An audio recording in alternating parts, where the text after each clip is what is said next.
ఓం నమః శివాయ. హర హర మహాదేవ శంభో శంకర.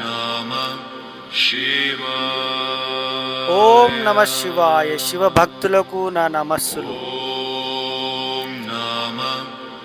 ఈరోజు నేను చెప్పబోయే విషయము చాలామంది ఎప్పుడు వినలేదు.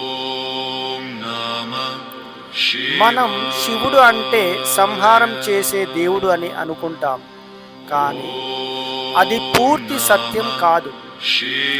సర్వం శివుడు ప్రతి క్షణం ఈ విశ్వంలో 5 దివ్య కార్యాలు చేస్తున్నాడు.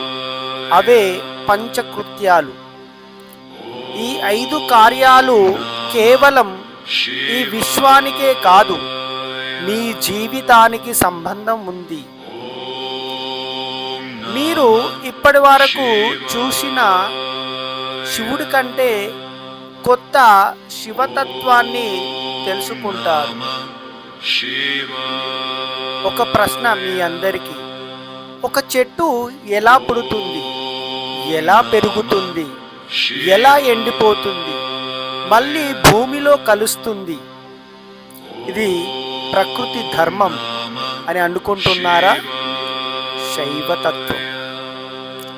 ప్రతి సృష్టి, ప్రతి స్థితి, ప్రతి మార్పు, ప్రతి అంతం, ప్రతి కృప వెనుక శివుడు పంచకృత్యాలు పనిచేస్తున్నాయి. ఇప్పుడు మీరు అడగవచ్చు, పంచకృత్యాలు అంటే ఏమిటి అని. ఇవాళ ఒక్కొక్కటి చాలా సులభంగా అర్థమయ్యేలా తెలుసుకుందాం. కానీ చివరిగా నేను చెప్పే 5వ కృత్యం మీ ఆలోచనని మార్చేస్తుంది. అందుకే ఈ వీడియోను మధ్యలో ఆపకుండా చూడండి.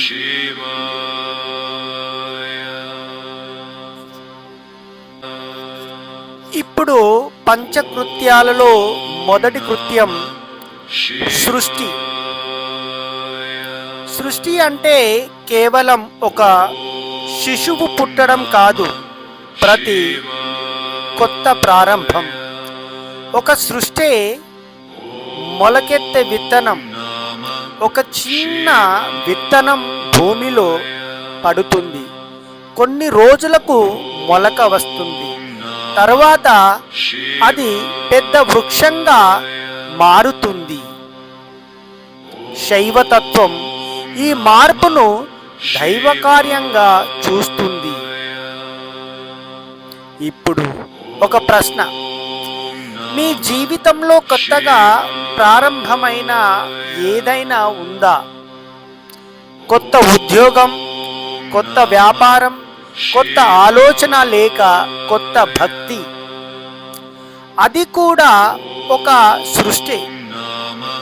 ఇప్పుడు రెండవ కృత్యం స్థితి. సృష్టించడం గొప్ప విషయం అయితే దానిని నిలబెట్టడం ఇంకా గొప్ప విషయం. ఒక కుటుంబం ఏళ్ల తరబడి కలిసి ఉండడం, ఒక చెట్టు 100 సంవత్సరాలు నిలబడడం, ప్రకృతి నిరంతరం సమతుల్యంగా పనిచేయడం, ఇవన్నీ స్థితికి ఉదాహరణలు.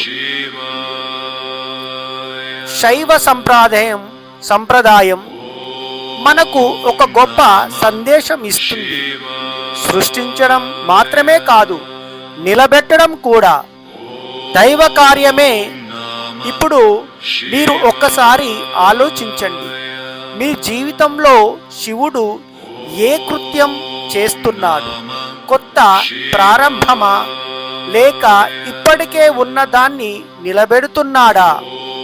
కానీ ఇప్పుడు నేను చెప్పబోయే 3వ కృత్యం విన్నాక సంహారం అనే పదాన్ని మీరు ఇకపై ఎప్పటికీ పాత అర్థంలో చూడరు.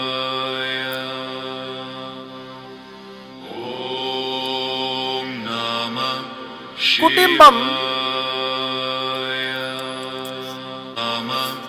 మీరు ఎప్పుడైనా ఆలోచించారా? ఇక్కడే శివతత్వం అర్థమవుతుంది. ఇప్పుడు పంచకృత్యాల్లో చివరి కృత్యం అనుగ్రహం. అనుగ్రహం అంటే కేవలం కోరికలు తీరడం కాదు, శైవతత్వం ఇంకా లోతైన అర్థాన్ని చెబుతుంది. భక్తుడు తన నిజ స్వరూపాన్ని గుర్తించే దిశగా దైవ కృప లభించడం, అదే అనుగ్రహం. ఇప్పుడు ఒకసారి మన జీవితాన్ని గురించి ఆలోచిద్దాం. కొన్నిసార్లు కొత్త అవకాశాలు వస్తాయి, అది సృష్టి. కొన్నిసార్లు అవి నిలబెడతాయి, అది స్థితి. కొన్నిసార్లు ఏదో ముగుస్తుంది, అది సంహారం. కొన్నిసార్లు అర్థం కాలేదు, అది తిరోభావం. మరొక సమయంలో అన్నీ స్పష్టంగా అర్థమవుతాయి, అది అనుగ్రహం. అందుకే శివుణ్ణి కేవలం సంహారకుడిగా చూడకండి, ఈ విశ్వాన్ని ప్రతి క్షణం నడిపించే పంచకృత్య స్వరూపుడిగా చూడండి.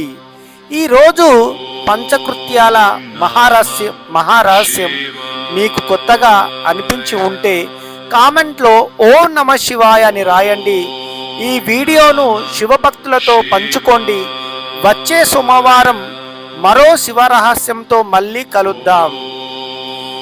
ఈ ఛానల్ మీకు నచ్చినట్లయితే సబ్స్క్రైబ్ చేయండి, లైక్ చేయండి, షేర్ చేయండి.